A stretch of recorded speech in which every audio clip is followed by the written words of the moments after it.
What's going on YouTube? I'm Nick the Tutor, and today we're going to talk about AP exams. Now, do you want to get a 5 on the AP exams? Of course you do. We all want to succeed in these tests, so I'm going to go over my top 5 tips on how to study for the exams, and I'm also going to go over the top 5 mistakes that you don't want to make when studying for the AP exams. So let's get into it. All right, number 1, the biggest tip and the most important one. It's just so simple, but you need to plan ahead. When studying for AP exams, you need to have a plan of attack. What I would suggest you do is create some sort of study plan timeline for yourself over a number of days for each AP exam that you have, and make sure that you're not only preparing for the test, memorizing the material, but digesting it and understanding it.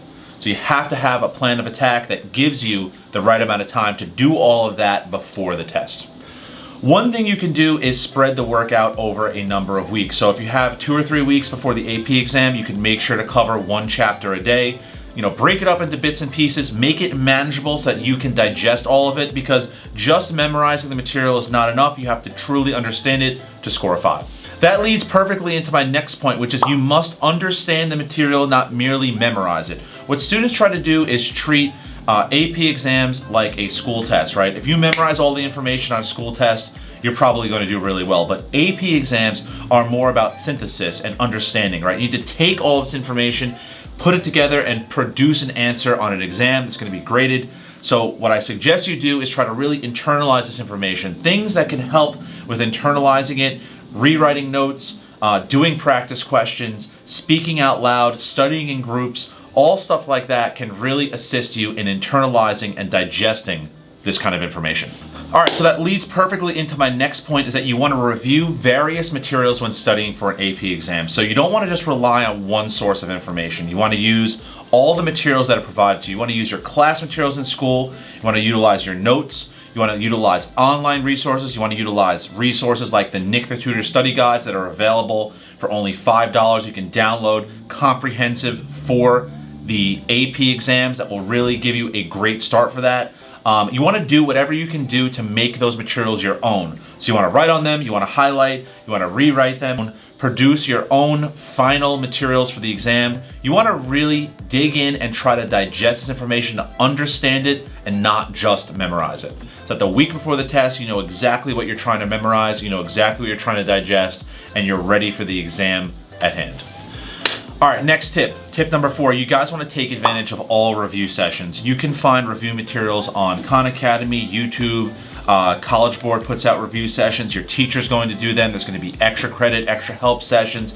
You want to make sure to take advantage of these resources. Any way that you can immerse yourself in the material is one of the greatest study habits. You can't just read on a page and expect to do well on an exam. You have to actually do, you have to experience, and you have to practice, and then you could be amazingly successful. So that's it. All right, my last great study habit, and this is like a very great study habit in general for students across the board, whether you're in high school, or you're going into college, or whether you're studying for AP exams, or whether you're studying for the SAT. You have to give yourself appropriate breaks. What I like to do is study in blocks. So personally speaking, I like to hit hour blocks at a time, give myself a short break, fuel up, and then get right back to it. Whatever works best for you, that's totally fine. Some people recommend 4-hour blocks. Some people recommend 30-minute blocks. But find some system of studying that works well for you and your personality, and then you'll be successful. Another way to study besides using time is to just use achievement-based studying. So basically, I want to achieve a certain outcome, and then I can take a break. So I want to get through all the material from chapter 1, and then I can give myself a break. I can go get food. I can do whatever I want. So right, maybe an hour is too little. Maybe it's too much. Go for achievement-based studying. It's another great way to get through the material and reach your goals without having time as a hindrance. All right, that's it for my top 5 study habits, guys. Comment down below, let me know, do you think these study habits are good? Would there be any study habits that you would add to this list to improve your chances on the AP exams? Let me know, I genuinely want to hear about it. Also, about 90% of the people that watch these videos are not subscribed, so if you like the content of this kind of video, hit that subscribe button, it helps us out a lot. Now let's get into my worst study habits. All right, so probably the more exciting part, what are the 5 worst study habits? What are the things that you definitely don't want to do when studying for an AP exam? Let's get into it. Number one definite don't for AP exam, guys, is cramming. It's pretty much impossible to cram for any standardized test, especially a test like an AP exam that's comprehensive of a year plus worth of material and also contains a skill, right? You might have to write DBQs. You might have to really digest and synthesize and put forth an answer that impresses somebody. And to do that in a cram setting is just not a great idea. So that's number one. Number two, worst habits for studying for AP exams. Like I said, AP exams are very comprehensive. So getting distracted while you're studying is hugely detrimental. You want to make sure to put away all the devices, put the phone on do not disturb, airplane mode, get that out of your face and really focus on your notes, on your studying, and on your laptop, whatever you're looking at. Make sure to focus. Try to get rid of the distractions. Hugely detrimental to studying for this kind of exam.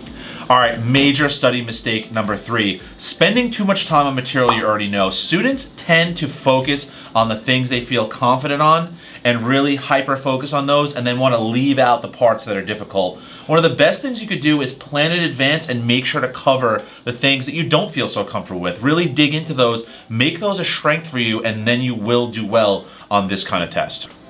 Another mistake that goes along with that is when students don't really keep track of their studying or their progress. If they go into studying for an AP exam without a plan, it's gonna be really hard to make sure that you're covering all the material effectively and you're not leaving out certain things. What I would recommend you do is create this kind of planned study schedule and really check off each piece when you're done with it so you know you're not leaving any stone unturned. All right, so you're asking me, Nick, how do you keep track of your progress while studying? Well, if you're using something like flashcards, you move them into piles of things I know and things I still need to review. If you're utilizing a study guide, you can check things off that you know and highlight or re-review things that you don't know. So you have to create some kind of system to see what you do know and what you don't know. Track your progress and make sure that you continually improve until you get to the exam. All right, so the biggest mistake that students make when studying for AP exams is a classic mistake that students have been making since the beginning of standardized tests, and that is not taking any practice tests. If you go into an exam blind, you don't know what to expect, you don't know what the questions are going to be like, it's going to be really hard to do well. So what I suggest all of you do is take a diagnostic practice AP exam. If you're studying for any standardized test, you want to prepare yourself for the format, understand the scoring, and make sure that you're doing the little things to gain as many points as possible to do well on the AP exams. Then you will do better than everybody else, and basically that's all that matters because you will get a 5 instead of a 3. You'll get the college credit, you get the money, you get the accolades, you get the fame, the fortune, all of it. That's it.